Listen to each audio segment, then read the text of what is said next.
Les dettes t'écrasent, la maladie épuise ton corps, les soucis t'assaillent de toutes parts, et tu sens que le monde s'est refermé sur toi au point de ne plus avoir de refuge.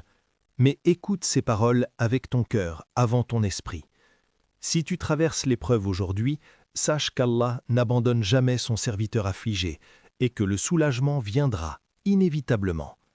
Mes chers frères et sœurs, avant de poursuivre cette leçon bénie sur la chaîne Chemin vers Allah, je vous invite à vous abonner et à activer la cloche pour recevoir tout nouveau contenu qui illuminera votre chemin vers Allah le Très-Haut. Le prophète bien-aimé, que la paix et les bénédictions soient sur lui, nous raconte une scène du jour du jugement qui fait trembler les cœurs, une scène qui te fera reconsidérer ton opinion sur Allah le majestueux. Le prophète dit que 4 personnes sortiront de l'enfer le jour du jugement. Allah ordonnera aux anges de les faire sortir, car ils pensaient avoir été injustement jugés, alors qu'Allah est au-dessus de toute injustice. Il dit dans sa gloire « Et je ne suis point injuste envers les serviteurs ». Ils seront donc jugés une seconde fois, et lorsqu'ils réaliseront qu'ils n'ont pas été lésés, les anges recevront l'ordre de les ramener en enfer.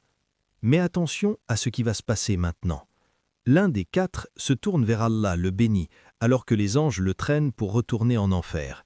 Il dit avec un cœur brisé « Ô Seigneur, ce n'était pas là mon opinion de toi. » Le Créateur suprême lui demande « Et quelle était donc ton opinion de moi, ô mon serviteur ?» Il répond avec sincérité « Mon opinion de toi, ô Seigneur, était que tu m'avais fait sortir de l'enfer pour entrer dans ton paradis, et non pour m'y renvoyer à nouveau. Car tu es le plus miséricordieux des miséricordieux. » Allah le Très-Haut dit alors à ses anges « Et je suis selon l'opinion que mon serviteur a de moi. Emmenez-le dans mon paradis par ma miséricorde. » Il entre au paradis par la grâce d'Allah, tandis que les 3 autres retournent en enfer pour n'avoir pas eu une bonne opinion de leur Seigneur. Réfléchis avec moi. Qu'est-ce qui a sauvé cet homme? Sa bonne opinion d'Allah. Allah dit dans le hadith Qudsi « Je suis selon l'opinion que mon serviteur a de moi, qu'il pense de moi ce qu'il veut. » Si tu penses du bien d'Allah, tu trouveras le bien, et si tu penses autrement, tu es responsable de ton opinion. Allah te demande « Quelle opinion avez-vous donc du Seigneur des mondes ?» Mon cher frère, ton opinion de ton Seigneur est ce que tu trouveras. Si tu penses qu'Allah te guérira de ta maladie, il te guérira. Si tu es convaincu qu'Allah soulagera ta détresse, il la soulagera. Si tu crois qu'Allah réglera tes dettes, il les réglera. Mais si tu as une mauvaise opinion et dis « Mon état ne changera pas, je ne guérirai pas, mon problème ne sera pas résolu », alors tu te condamnes toi-même. Ton opinion d'Allah est la clé du soulagement. La deuxième chose qui te rapproche du soulagement est ton humilité devant Allah le Très-Haut. Quand tu sens que toutes les portes se sont fermées devant toi, sauf une seule, la porte d'Allah le Généreux. Quand tu dis, avec un cœur sincère, « Je n'ai de refuge qu'en toi, ô Seigneur.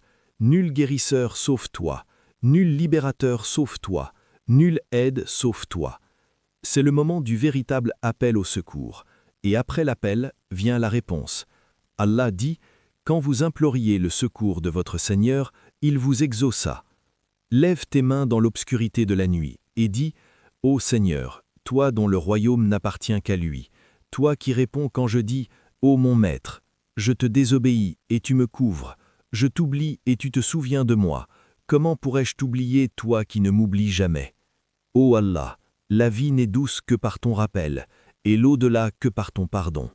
Par Allah le plus grand, Allah te dira « Me voici mon serviteur », et il te soulagera de ce dans quoi tu te trouves. L'invocation du désespéré n'est jamais rejetée, et le désespéré est celui qui n'a de refuge qu'en Allah. Allah dit « Qui répond au désespéré quand il l'invoque et dissipe le mal ?» Si tu implores Allah avec sincérité, sache que le soulagement est proche. La troisième chose est l'acceptation du destin d'Allah. Quand ton cœur se remplit de satisfaction envers Allah, malgré l'épreuve, quand tu dis « Louange à Allah en toutes circonstances, j'agrée Allah comme rôle, l'islam comme religion et Mohammed comme prophète et messager », quand tu acceptes ce qu'Allah a décrété, Allah lève l'épreuve de toi. Allah ne lève l'épreuve de son serviteur que lorsque le serviteur accepte le destin de son Seigneur. Si tu réunis ces 3 éléments, avoir une bonne opinion d'Allah, t'humilier devant lui et accepter son destin, sache avec certitude que le soulagement est proche et qu'Allah te sortira de ce dans quoi tu te trouves. Nous demandons à Allah le Très-Haut, Seigneur du trône immense, de nous soulager ainsi que vous de tout souci et chagrin. Ô Allah, exauce-nous.